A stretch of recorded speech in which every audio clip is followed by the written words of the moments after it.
para pesquisa de áreas. Então, nada mais é do que fazer um zoneamento daquele local, um zoneamento geoambiental daquele local, e aí você estabelece as zonas que podem ser que tenham capacidade de receber aquele empreendimento. Então, primeiro de tudo, faça um zoneamento. Segunda fase, seleção de áreas potenciais nas zonas favoráveis. Então, fiz o meu zoneamento, determinei as zonas que têm capacidade ou grande chance de receber o meu aterro sanitário, e aí eu vou para dentro de cada zona observar a área, ou melhor dizendo, levantar áreas que têm maior aptidão. E aí, então, eu avanço para a fase 3, que é a escolha da área com aptidão mais favorável. Então, se vocês observarem, há nestas 3 fases uma relação de taxonomias, escalas taxonômicas. Assim como o Ross usa a escala taxonômica para as formas do relevo, ele vai avançando na escala taxonômica, ele vai tendo mais detalhes sobre a classificação. Aqui nós temos, conforme eu avanço para as demais fases, mais detalhes sobre aquilo que eu estou levantando. Mais detalhes sobre o tipo de solo, sobre permeabilidade do solo e assim por diante. Então, nada mais é o avanço dessas 3 fases, a alteração na escala de análise, certo?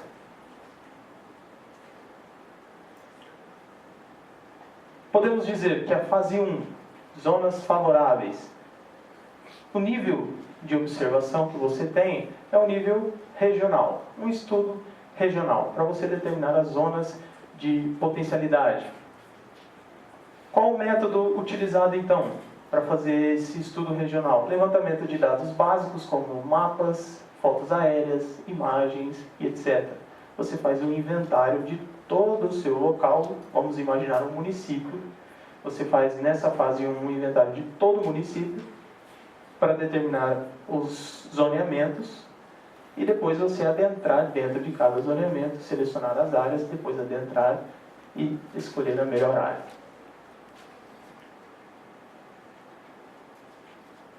Portanto, nesse estudo regional, há necessidade de fazer um inventário sobre o meio físico, como a geologia, geomorfologia, pedologia, rede de drenagem, etc. Meio biótico, áreas verdes e ou áreas tombadas, também é importante identificar. No meio socioeconômico, aeroportos, área militar, horticultura, minerações, expansão da cidade e etc. Também deve-se fazer um inventário das legislações aplicáveis e todas elas devem compreender o âmbito municipal, federal e estadual. Esta seria a fase 1, um inventário regional. Devem considerar todos esses elementos. Vocês vão ver que nas demais fases alguns deles vão se repetir. Mas lembrem-se, o que muda é a escala que você está observando aquelas informações. Fase 2, áreas potenciais. Então eu saí das zonas potenciais, certo? São polígonos maiores de áreas que podem ser, que tenham capacidade de receber meu aterro sanitário, e eu adentro numa informação mais rica em detalhe e vou observar as áreas potenciais dentro de cada zoneamento. Então é um estudo de semi-detalhe. Qual é o método que nós utilizamos neste estudo semi-detalhado? Bastante semelhante ao anterior. Análise dos dados e materiais existentes e também trabalho de campo. Então você vai já para uma informação de semi-detalhe que te possibilita fazer trabalhos de campo e confrontar, por exemplo, com o seu material cartográfico. Você elabora uma série de mapas e aí você vai verificar se aquela informação que está no seu mapa realmente confere no campo. E assim você vai enriquecendo com maiores detalhes o seu levantamento. Dentro dessa fase 2 das áreas potenciais, É possível estabelecer as interpretações do meio físico através de fotografia aérea. Na fotografia aérea, você pode utilizar uma técnica de chaves de interpretação. O que seriam chaves de interpretação? Alguém já ouviu falar?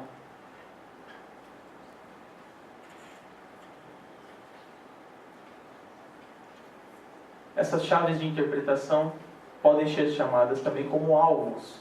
Então você, na imagem na fotografia aérea, que tem uma riqueza de detalhe maior, você consegue determinar alguns alvos que, por exemplo, representam alguma fragilidade naquele meio.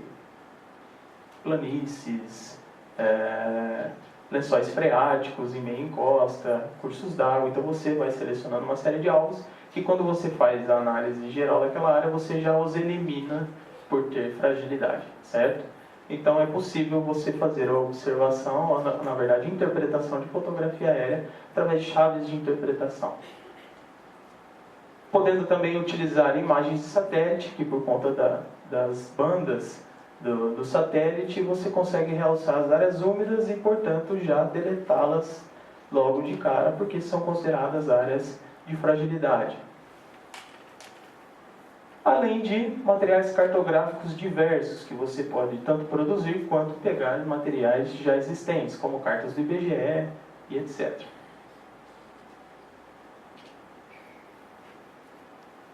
As análises que você pode fazer deste meio físico, portanto, seriam morfologia dos terrenos e rupturas de relevo, declividade das vertentes, ocorrência de estruturas geológicas rúpteis, falhas ou fraturas, rede de drenagem superficial, padrões de drenagem existentes ali naquele local. Tudo isso te possibilita analisar as condições de potencialidade ou fragilidade daquelas áreas a receberem um aterro sanitário. Observem que, neste momento, na segunda fase, eu já aumento a minha quantidade de detalhes, principalmente nessa caracterização do meio físico e análise do meio físico.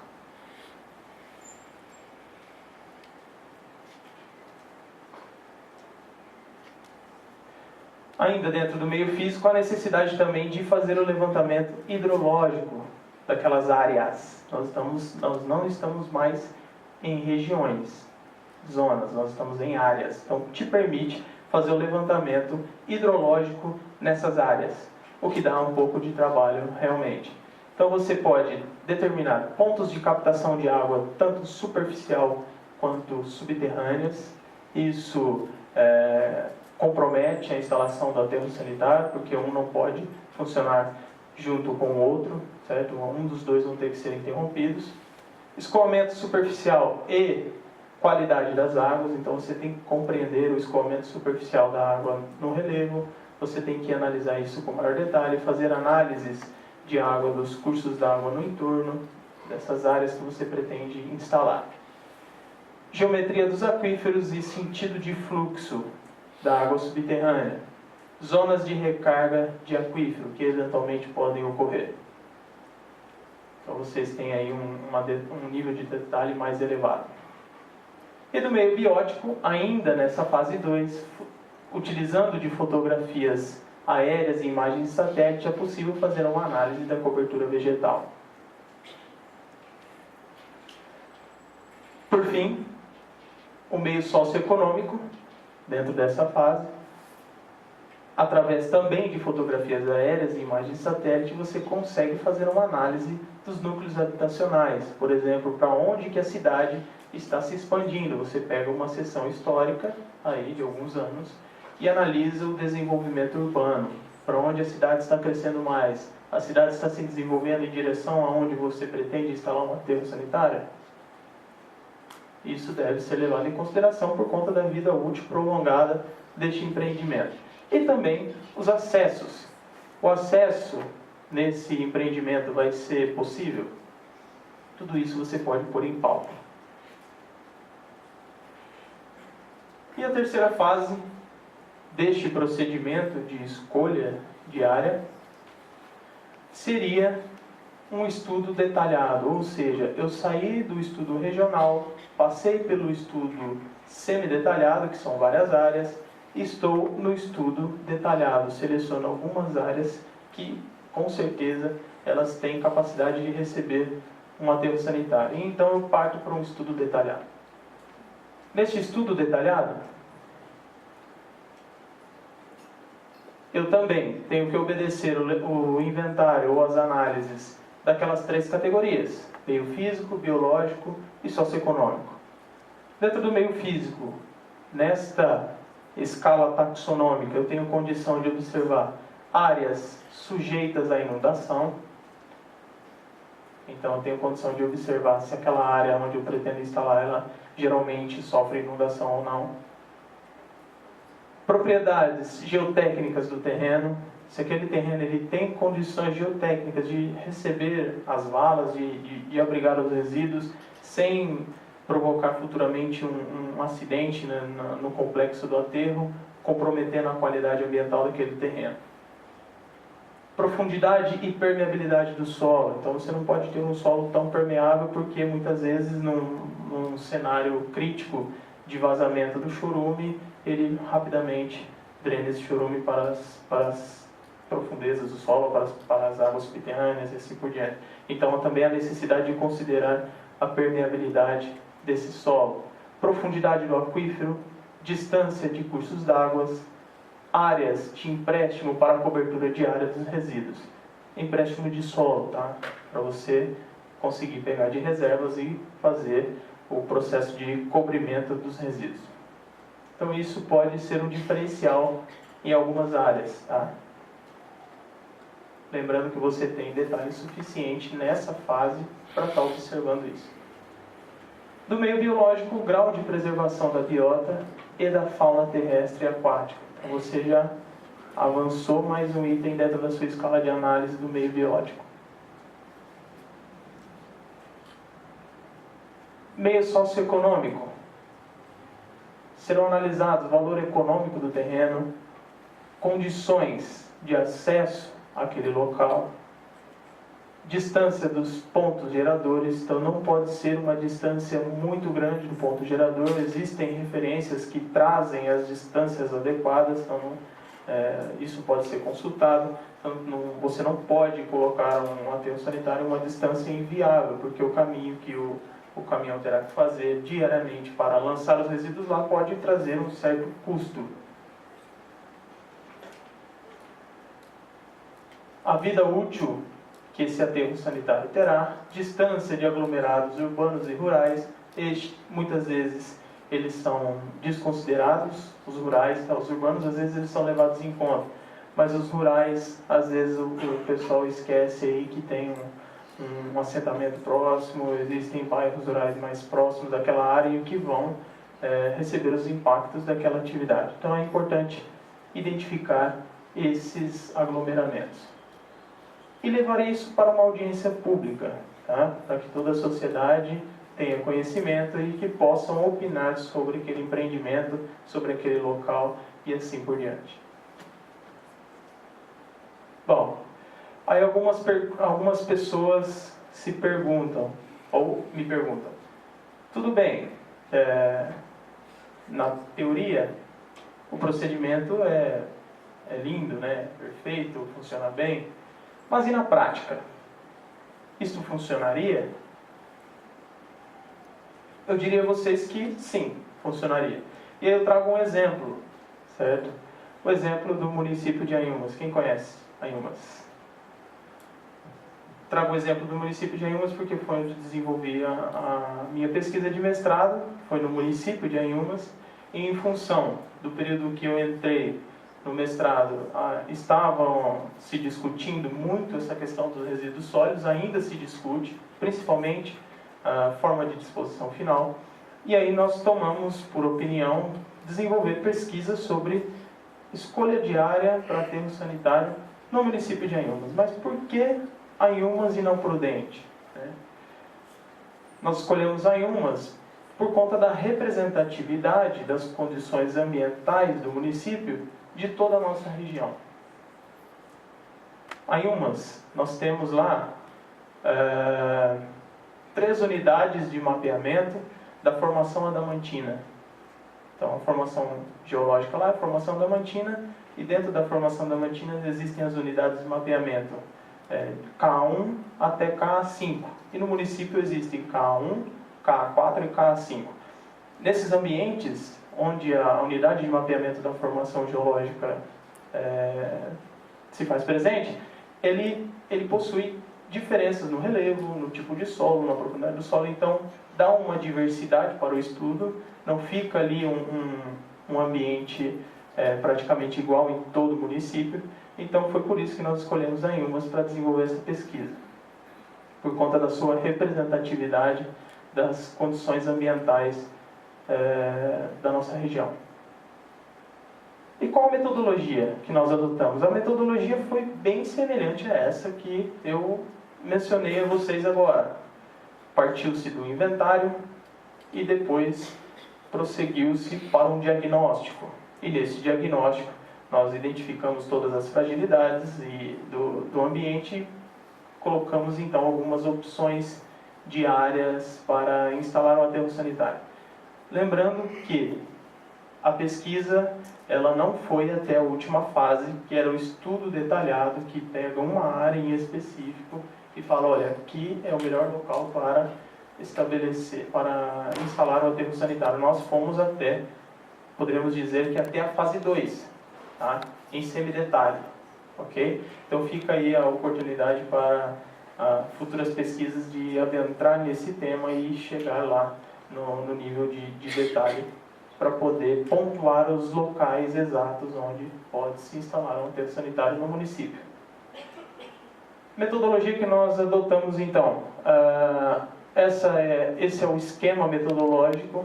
Nós adaptamos de Monteiro, 1981 e 82, que foi de uma carta que ele estava produzindo e que esse material simplesmente sumiu aí. Mas existem referências dessa metodologia. Então nós adaptamos essa metodologia de Monteiro, onde ela traz a análise da paisagem, sabe aquela paisagem lá do Mateu e etc. Então nós trouxemos essa análise integrada da paisagem como estrutura teórica para todo o estudo. E aí nós definimos um paradigma, que é o paradigma da paisagem, uma abordagem sistêmica. Então nós partimos de que todos os elementos naturais ali do município, eles têm correlação entre si. Então nós partimos desta análise sistêmica.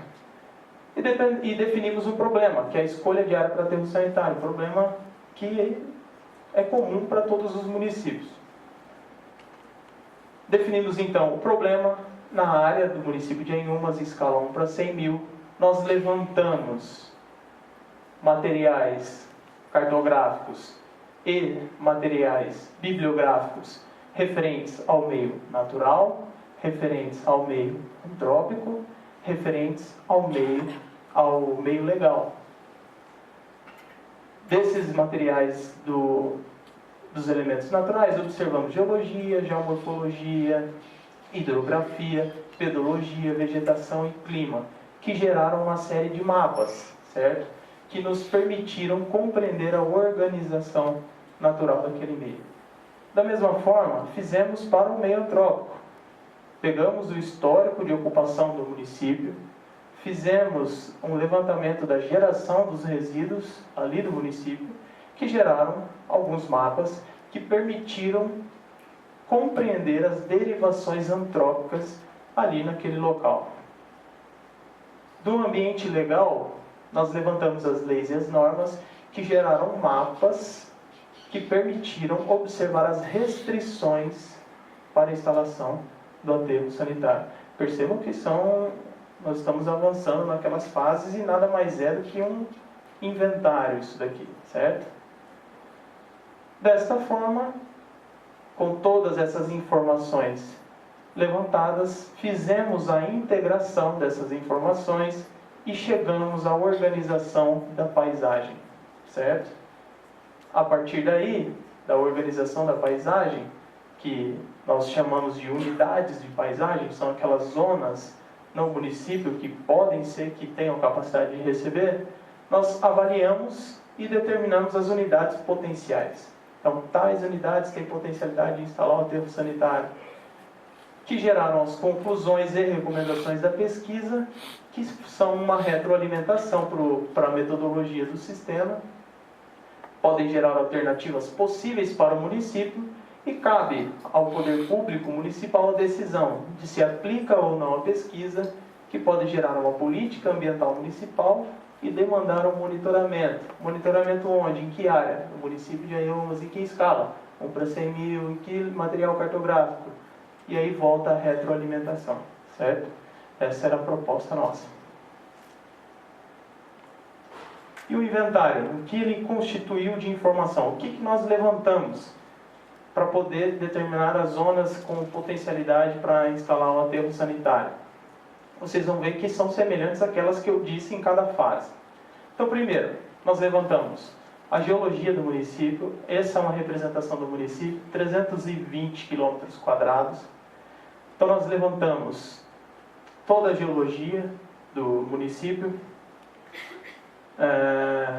ambientes que seriam de potencial fragilidade, que são esses lineamentos estruturais ou falhas estruturais que encurtam o caminho até as águas subterrâneas. Então, aí a gente considerou como ambiente de fragilidade. Levantamos, além da geologia do município de Anhumas, aqui eu mostro para vocês a unidade KA1, que eu falei, a unidade KA4, estão vendo a diferença de cor? E a unidade KA5, tá? Esse sim, esse verdinho aqui mais claro vai escurecendo. Então nós temos 3 unidades de mapeamento da formação adamantina lá. Como eu disse, os lineamentos que nós identificamos, eles foram verificados em campo e realmente eles existem em alguns cursos d'água e, portanto, por estarem em cursos d'água e por serem lineamentos, foram considerados como elementos de fragilidade. Observamos também, através daquilo que eu falei para vocês, da interpretação de fotografia aérea e das chaves de interpretação, ambientes de fragilidades. Aqui uma planície alveolar, que ela foi formada aqui um bolsão, isso é só uma representação, tá? Mas isso você consegue observar em uma área úmida que se forma ao lado do curso d'água e que também é um ambiente de fragilidade. Levantamos também, além da geologia, nós fizemos a ipsometria do município, que nos permitiu observar como é a forma do relevo lá, as cotas existentes e assim por diante. Esse mapa ipsométrico ele auxilia bastante, né, nessa interpretação, tá? Dos locais de altitude mais elevada e dos locais de altitude mais reduzida.